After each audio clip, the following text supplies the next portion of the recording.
Hi, how are you? Welcome to my YouTube channel.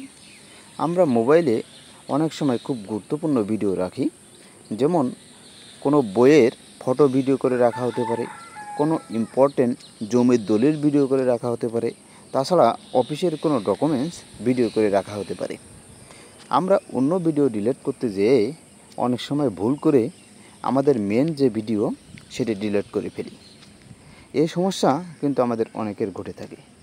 একজন সাধারণ মানুষ হিসেবে ভিডিও করা যে ভিডিও, ওই ভিডিওটি ডিলিট হলে আমরা কিন্তু আর খুব সহজে ফেরত আনতে পারি না।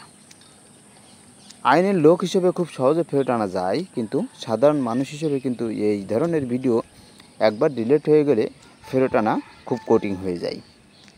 রেডমি নোট 13 প্রো প্লাস যে মোবাইলটি আছে, এই মোবাইল মানুষের কথা চিন্তা করে এই কোম্পানি ডিলিট কোনো ভিডিও খুব সহজে ফেরত আনার একটি অপশন চালু করেছে। যারা এ ধরনের মোবাইলটি ইউজ করেন তারা খুব সহজে ডিলিট যাওয়া ভিডিও বা ডিলিট করে ফেলা ভিডিও আপনারা রিকভারি করতে পারবেন। আজকের ভিডিওতে একটি ভিডিও তৈরি করে সেটি আপনাদের দেখাবো ডিলিট অপশন থেকে কীভাবে ফেরত আনবেন। এর জন্য আমি যে কাজটি করব, আমার মোবাইলের যে ক্যামেরা অপশন আছে, এই ক্যামেরাতে একটি ক্লিক করব। ক্লিক করার পরে দেখুন ফ্রন্ট সাইডে ব্যাক সাইডে যে ফটো দেখতে পাচ্ছেন, আমি এখান থেকে ভিডিও ক্লিক করলাম। ক্লিক করার পরে অল্প কিছু সময় এখান থেকে ভিডিও করব। এখন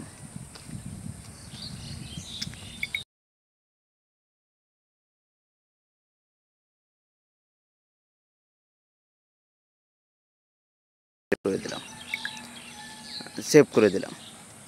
সেভ করার পরে আমি এখন ব্যাকে চলে আসলাম। ব্যাকে আসার পরে দেখব এই ভিডিওটি আমাদের যে ফাইল আছে ফাইলে জমা হয়েছে কিনা। দেখুন উপরে যে ভিডিওটি এখন করলাম, এই ভিডিওটি ওপেন করি।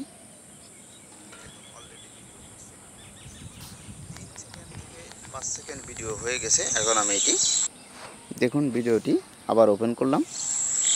দেখুন অলরেডি ভিডিও হচ্ছে 3 সেকেন্ড থেকে 5 সেকেন্ড ভিডিও। আমি এখন ব্যাকে চলে আসলাম। ব্যাকে চলে আসার পরে এই ভিডিওটি আমি সিলেক্ট করলাম ডিলিট করার জন্য। এখন নিচের দিকে দেখেন ডিলিট অপশন আছে, এই ডিলিট অপশনে আমি ক্লিক করে দিলাম। ক্লিক করার পরে আবার যে ডিলিট অপশন আছে, এই ডিলিটে ক্লিক করলাম। ক্লিক করার পরে আমি লক্ষ্য করলাম উপরে কিন্তু ভিডিওটি নাই। এখন তাহলে কীভাবে এটি রিকভারি করব, এখন সেটি আপনাদেরকে দেখিয়ে দেব। এর জন্য যে কাজটা করতে হবে, আপনাদেরকে এই গ্যালারিতে আসতে হবে। গ্যালারিতে এসে দেখবেন ডিলিট আইটেম নামে যে অপশনটি আছে, এই অপশানে ক্লিক করবেন। ক্লিক করার পরে এই দেখুন এই ভিডিওটি কিন্তু এখানে। আমি আবার ওপেন করে আপনাদেরকে দেখানোর চেষ্টা করছি। দেখুন অলরেডি ভিডিও হচ্ছে 3 সেকেন্ড। আমি ব্যাকে চলে আসলাম। ব্যাকে চলে আসার পরে যেহেতু এই ভিডিওটি আমি রিকভার করব, আমি এর উপরে ক্লিক করলাম। ক্লিক করে রিস্টোর নামে যে অপশনটি আছে, এই অপশানে ক্লিক করে দিলাম। আমি এখন ব্যাকে চলে আসলাম। ব্যাকে এসে যেখান থেকে আমি ডিলিট করেছিলাম ওই জায়গাটা আবার চেক করব। ফাইলে চলে গেলাম। ফাইলে চলে আসার পরে দেখুন ভিডিওটি কিন্তু শো করছে। আমি এটা আবার ওপেন করে আপনাদেরকে শোনাই। দেখুন অলরেডি ভিডিও হচ্ছে। আশা করি ভিডিওটি দেখার পরে আপনারা বুঝতে পারছেন যে কীভাবে একটি ভিডিও ডিলিট হয়ে গেলে সেটি রিকভারি করবেন। Thank you all. আল্লাহ হাফেজ।